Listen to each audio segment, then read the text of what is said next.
So at the beginning of the pandemic, this was just a patch of grass. I live in a flat that sits on top of 2 garages, and it was just a bare, unpleasant, spiky piece of grass.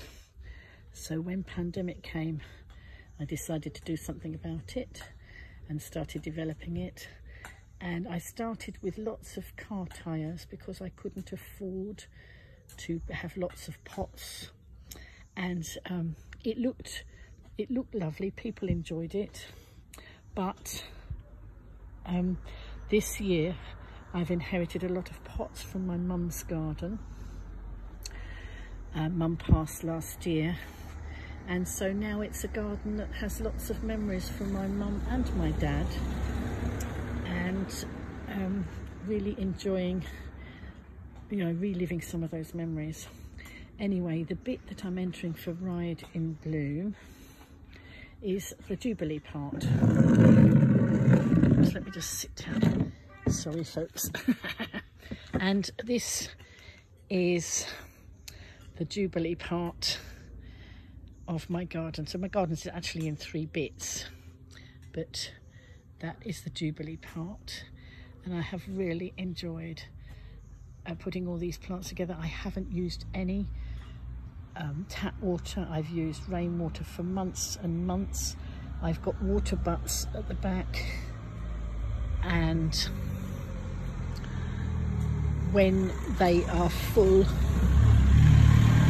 I have lots of bottles. I'm recycling plastic bottles, and I use the milk bottles and the lemonade bottles, and I harvest the water. I fill those up, and then I hide them underneath. I don't know if you can see, there's benches there.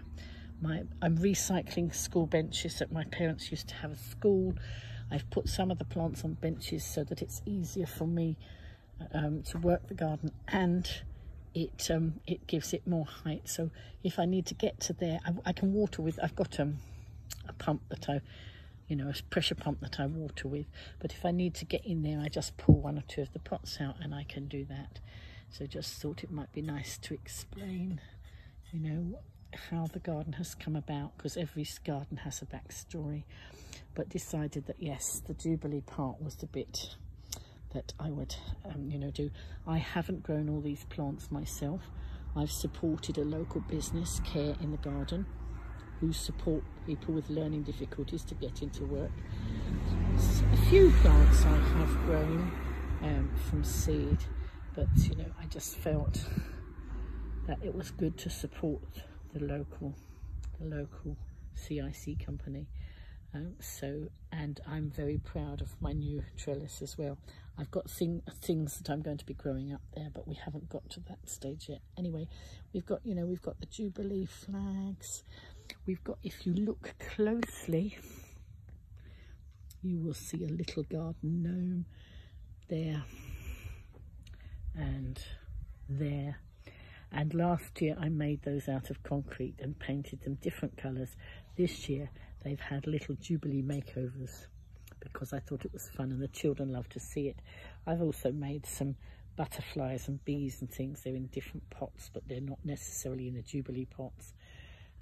But the children on the estate love it, and as an ex-teacher, it gives me a lot of pleasure to entertain the little people and the bigger people going by. So that's really an explanation of my Jubilee garden. I hope you like it.